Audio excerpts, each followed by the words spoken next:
오늘 우리가 함께 묵상할 하나님 말씀은 에스겔 37장의 말씀입니다. 이 에스겔 37장은 에스겔 안에서도 마른 뼈의 환상 우리에게 보여주시는 하나님 말씀이 37장 내용입니다. 우리 1절과 2절의 말씀 함께 읽겠습니다. 주님께서 권능으로 나를 사로잡으셨다. 주님의 영이 나를 데리고 나아가서 골짜기의 한가운데로 나를 내려놓으셨다. 그런데 그곳에는 뼈들이 가득히 있었다. 그가 나를 데리고 그 뼈들이 널려있는 사방으로 다니게 하셨다. 그 골짜기의 바닥에 뼈가 대단히 많았다. 보니 그것들은 아주 말라 있었다. 하나님이 에스겔에게 환상을 보여주시는데 골짜기에 뼈들이, 마른 뼈들이 가득히 있습니다. 얼마나 볼 때 보기가 좋지 않고 볼 때 그냥 마음이 무너지는 마음들이 들었을까요? 골짜기가 이렇게 깊이 파져 있고 거기에는 마른 뼈들이 가득히 있는, 이것은 그 당시의 이스라엘의 모습을 보여주고 있습니다. 때로 그것이 우리의 모습이기도 합니다. 아주 말라버린 심령이어서 예배를 드려도 아무런 느낌이 없고 말씀을 봐도 들어오는 것이 없는 그런 마른 뼈와 같은 심령일 때가 우리의 마음일 때도 있습니다.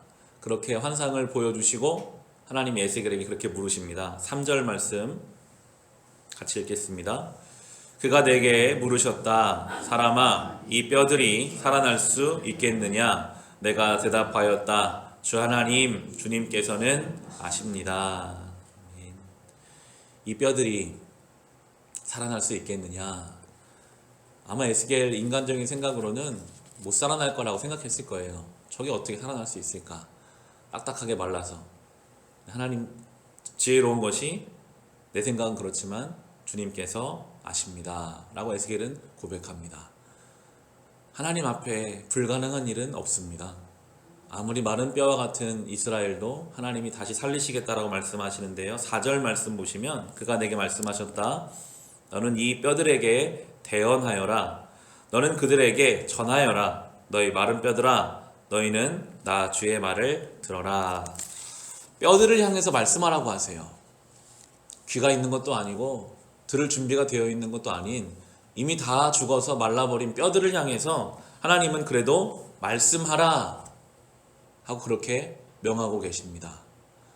하나님의 말씀이 들어가지 않는 인생은 없습니다. 때로 우리는 그런 생각을 해요. 지금 나는 상황이 분주하고 지금 나는 이 하나님 말씀 펼만한 상황이 아니고 여유가 없고 나는 아무리 말씀 들어오지가 않아. 혹은 어떤 사람을 바라보며 저 사람은 하나님 말씀도 들어가지 않을 상황이고 아무리 내가 말해도 먹히지 않을 거야 라는 생각을 갖기도 합니다. 근데 하나님 뭐라고 하십니까? 저 마른 뼈들을 향해서 말을 해라. 저 마른 뼈들을 향해서 외쳐라. 하나님 말씀을 외쳐라 라고 말씀하시며 하나님의 계획이 5절과 6절에 나오는데요. 우리 같이 읽겠습니다. 나 주 하나님이 이 뼈들에게 말한다. 내가 너희 속에 생기를 불어넣어 너희가 다시 살아나게 하겠다. 내가 너희에게 힘줄이 뻗치게 하고 또 너희에게 살을 입히고 또 너희를 살갗으로 덮고 너희 속에 생기를 불어넣어 너희가 다시 살아나게 하겠다. 그때야 비로소 너희는 내가 주인 줄 알게 될 것이다. 아멘.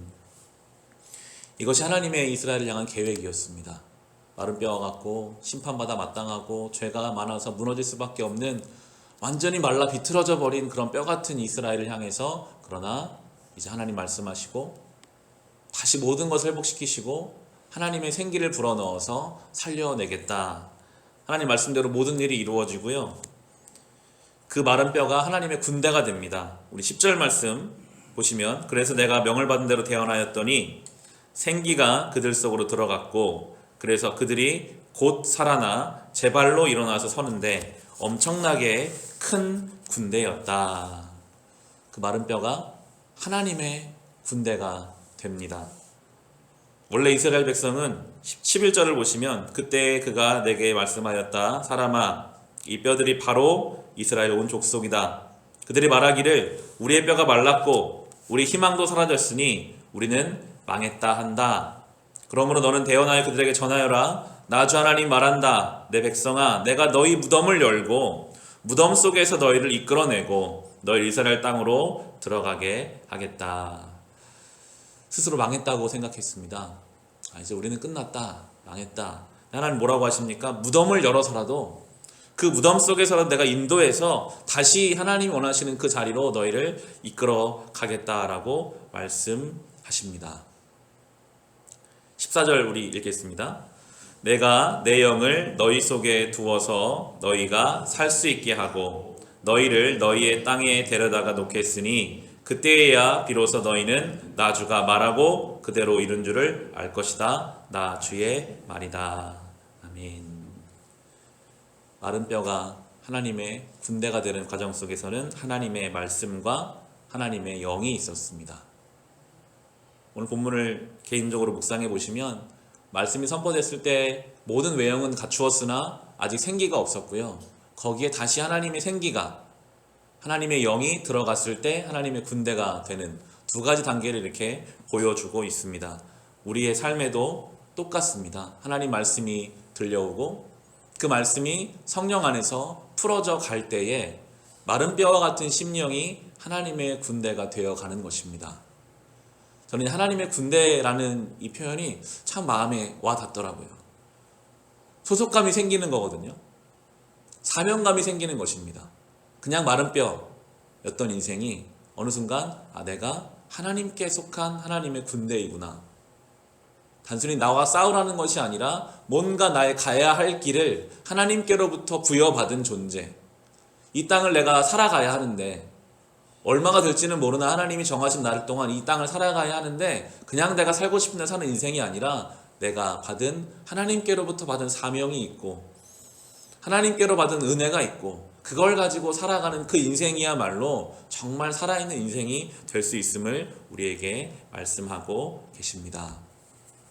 어제도 한 성도와 이야기를 나누는데 그런 얘기를 하시더라고요. 교회를 그저 왔다 갔다 하는 신앙으로 살 때도 있었는데 어느 순간 말씀이 들려오기 시작하고 그 말씀을 가지고 내가 할 수 있는 만큼 삶 속에서 살아보니 그것이 그렇게 기쁨이 되고 그때 정말 살아있는 것들을 느낀다 하는 이야기를 들으면서 그분의 눈이 빛나는 것을 보게 되더라고요. 하나님 말씀은 오늘 동일하게 역사하고 계십니다. 아무리 살아있는 것 같아도요, 하나님 말씀 들려오지 않으면 그냥 마른 뼈예요. 하나님 앞에서는 그렇습니다. 그러나 우리의 상황이 어떻든 간에 그 자리에 하나님 말씀이 들려오고 주의 영이 그 말씀 우리 가운데 풀어가실 때 우리는 그 자리에서 하나님의 소속된 군대로, 하나님의 제자로, 사명받은 자로 그렇게 살아가게 될 것입니다. 이 말씀을 우리가 깊이 묵상하며 붙잡으며 사모하며 살아가야 합니다. 오늘도 주님 나에게 말씀하여 주십시오. 성령께서 그 말씀을 내 안에 풀어주셔서 내가 이 나의 맡겨진 삶을 내 욕심을 따라 사는 것이 아니라 하나님 원하시는 길 어떻게 살아갈 수 있는지 이끌어주시고 인도하여 주셔서 정말 살아있는 자로, 살아있는 존재로 우리 그렇게 살기를 소망하며 하루하루를 살아가야 하겠습니다.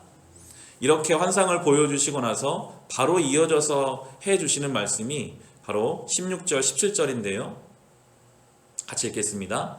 너 사람아, 너는 막대기 하나를 가져다가 그 위에 유다 및 그와 연합한 이스라엘 자손이라고 써라. 막대기를 또 하나 가져다가 그 위에 에브라임의 막대기 곧 요셉 및 그와 연합한 이스라엘 온 족속이라고 써라. 그리고 두 막대기가 하나가 되게 그 막대기를 서로 연결시켜라. 그것들이 내 손에서 하나가 될 것이다. 성령의 역사가 일어나고 나서 그 다음 일어나는 일은 연합의 일입니다. 이스라엘은 북이스라엘과 남유다로 나누어져 있었습니다. 하나님이 지금 두 막대기를 연결시켜라. 하나 되게 하겠다라고 말씀하시거든요. 죄의 방향은 늘 분열로 갑니다. 나눠지는 방향으로, 다투는 방향으로 가는 건 죄의 방향이고 성령의 방향은 하나 되는 방향으로 가는 것입니다. 우리가 정말 하나님의 은혜를 받은 존재라면 우리의 삶의 자리에서 이렇게 묶어내는 역할, 하나 되는 역할을 해가야 합니다. 우리 안에 은혜가 없으면요, 가장 사랑하는 가족들도 나눠져요. 하나 될 수가 없어요. 죄성이 우리 안에 있으니까요. 성령이 우리 가운데 임하셔서 그 은혜를 살아갈 때 그때부터 하나가 되고 묶여져 가고 그것이 우리 가장 큰 복과 은혜가 되는 것입니다. 오늘도 우리는 성령의 사람으로 하나 되는 역할, 하나 되는 사명을 감당하며 이 하루를 살아갈 수 있으시기를 주님의 이름으로 축원합니다.